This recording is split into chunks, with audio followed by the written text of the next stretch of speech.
Assalamualaikum warahmatullahi wabarakatuh, Bapak Ibu yang kami hormati. Pada kesempatan kali ini kita akan membahas soal UPPPG PGSD dalam jabatan tahun 2022. Khusus pada video kali ini kita akan membahas pada indikator soal 10 dan 11, yaitu tentang taat hukum dan berani mengatakan kebenaran. Baik, yang pertama akan kita lakukan di pembelajaran kali ini adalah kita akan memahami dulu indikator soal pada indikator soal 10. Mengembangkan pribadi yang taat serta menghormati hukum dan aturan pada proses mendidik, mengajar, membimbing, mengarahkan, melatih, menilai, dan mengevaluasi peserta didik. Nah, jadi pada indikator ini Bapak Ibu diminta untuk mampu menunjukkan kepribadian Anda yang bisa menghormati hukum dan aturan, baik dalam mendidik, dalam mengajar, maupun di tempat masyarakat. Baik, kita langsung saja bahas soal yang pertama.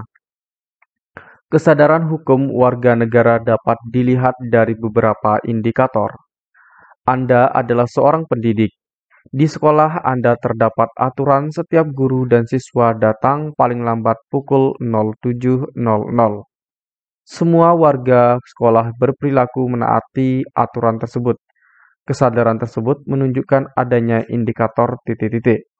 Apakah A. Pengetahuan hukum, B. Perilaku hukum, C. Pemahaman hukum, D. Sikap terhadap norma hukum.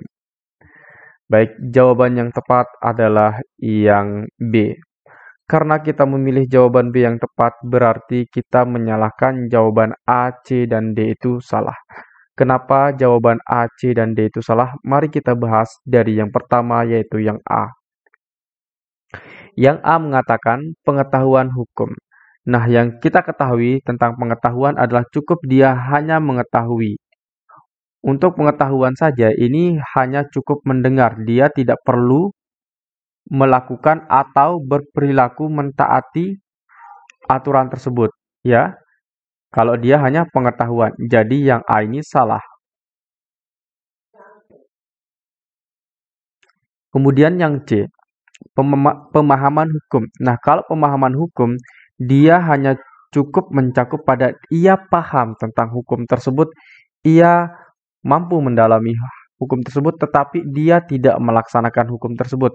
Nah, kalau dia tidak melaksanakan, dia hanya cukup sampai paham. Berarti itu bukan termasuk kepada, kita garis bawahi, yaitu kepada berperilaku mentaati aturan atau hukum. Jadi yang C ini salah. Jadi kata kuncinya di sini adalah semua warga sekolah berperilaku mentaati hukum tersebut. Nah, itu kata kuncinya ya. Kemudian yang D, sikap terhadap norma hukum. Nah, kalau sikap itu kita bisa saja itu memaklumi, kemudian tidak melanggar hukum. Itu termasuk kepada sikap, ya, bukan perilaku. Nah, tapi kalau perilaku dia melaksanakan hukum tersebut. Jadi jawaban yang tepat di sini adalah yang B.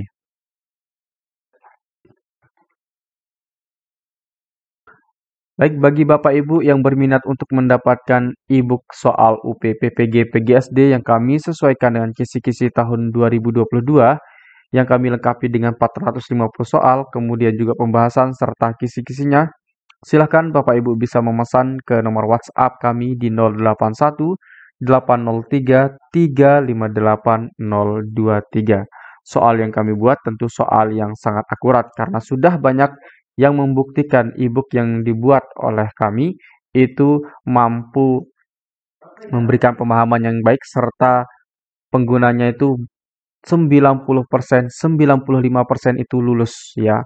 Catatannya adalah Bapak Ibu harus mempelajari e-book tersebut dengan baik-baik. Baik, kita lanjut ke indikator soal 11, mengatakan benar atau salah sesuai dengan yang sebenarnya dalam mendidik, mengajar, membimbing, mengarahkan, melatih, menilai, dan mengevaluasi peserta didik. Jadi, di sini Bapak Ibu ya, diminta untuk memperlihatkan bahwa Anda itu berani mengatakan sebenarnya, bahwa Anda itu berani mengatakan apa yang terjadi. Faktanya Anda berani mengatakan. Nah, jadi di soal-soal yang akan diberikan, itulah yang diminta oleh soal tersebut. Baik, kita bahas soalnya. Boni dituduh dan dimarahi oleh ketua kelompoknya, sedangkan tuduhan itu tidak sesuai dengan keadaan yang sebenarnya. Tindakan Boni seharusnya adalah titik-titik. Apakah A menanggapi pertanyaan dari siapapun tentang isu itu? B mencari penyebar isu tersebut dan memarahinya? C membiarkan saja isu itu berkembang toh nanti berhenti sendiri? D menerangkan bagaimana keadaan yang sesungguhnya? E menceritakan pada teman dekat. Jadi jelas bahwa jawaban yang tepat di sini adalah yang D, yaitu seharusnya Boni memberikan penjelasan tentang keadaan yang sesungguhnya. Nah, di sini kan Boni itu dituduh dan dimarahi oleh ketua kelompok karena dia dituduh sesuatu, tetapi dia bagaimana sikapnya? Itulah yang ditanyakan. Nah, karena kita memilih jawaban D yang benar, berarti kita menyalahkan jawaban A, B, C, dan E itu salah. Kenapa jawaban A, B, C, dan E itu salah? Mari kita bahas satu persatu. Kita akan bahas melalui A dulu. Menanggapi pertanyaan dari siapapun tentang isu itu. Nah, kalau kita menanggapi, sikap Boni menanggapi pertanyaan dari siapapun, nah itu tidak akan bisa menyelesaikan masalah. Jadi, Boni di sini tidak memperlihatkan bahwa dia berani menyatakan sebenarnya. Jadi, jawaban A itu salah. Kemudian yang B, mencari penyebar isu tersebut dan memarahinya. Nah, ini juga bukan sikap untuk menyatakan yang sebenarnya. Jadi, Boni itu begitu dituduh, dia harus menyatakan apa sih sebenarnya yang terjadi. Ya, jadi bukan mencari siapa yang membuat isu, siapa yang menyebarkan berita tersebut dan memarahinya, bukan itu sikapnya. Jadi jawaban B salah. Kemudian jawaban C, membiarkan saja isu itu berkembang, toh nanti berhenti sendiri. Nah, ini juga tidak akan memberikan penjelasan atau tidak akan menyelesaikan tuduhan tersebut karena hanya membiarkan saja itu membuat Boni nanti menjadi citranya jelek. Jadi jawaban C salah.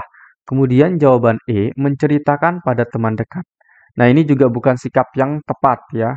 Di sini ketika kita dituduh dengan suatu tuduhan yang tidak sesuai dengan fakta atau sebenarnya, maka kita harus berani mengatakan keadaan yang sesungguhnya atau keadaan sebenarnya. Jadi jawaban yang tepat di sini adalah yang D, yaitu menerangkan bagaimana keadaan yang sesungguhnya. Baik, kita lanjut ke soal berikutnya terkait dengan indikator soal 11. Jika saya melihat siswa sedang mengantre, kemudian ada seorang siswa di belakang yang menyerobot antrian, reaksi saya adalah, apakah A, saya diam saja? B, jika orang tersebut terlihat kekar dan berbadan besar, maka lebih baik saya diam demi keamanan saya. C, saya menegurnya. D, saya menggerutu. E, saya pura-pura cuek. Jadi jawaban yang tepat di sini jelas adalah yang C, yaitu ketika kita melihat orang menyerobot antrean, baik itu siswa kita maupun orang lain, maka kita menegur orang tersebut. Apalagi kalau siswa kita, jadi kita harus mendidik siswa kita agar mengantre dengan sebenarnya, sesuai dengan urutan sebenarnya. Jadi jawaban yang tepat di sini adalah yang C. Saya rasa jawaban ini adalah jawaban eh, yang sangat mudah Bapak Ibu pahami ya. Nah, bagaimanapun keadaannya ya, Bapak Ibu, walaupun siswa itu adalah anak pejabat, siswa itu adalah anak kepala sekolah maupun siswa tersebut adalah anak kita, maka kita harus menegurnya. Jadi jangan memandang subjek siapa sih yang punya anak, tetapi Bapak Ibu harus menegur dan mengatakan apa yang sebenarnya terjadi ya. Itu kata kuncinya. Baik Bapak Ibu, itu saja yang kita bahas pada video kali ini. Semoga banyak manfaatnya. Sekian dan terima kasih. Assalamualaikum warahmatullahi wabarakatuh.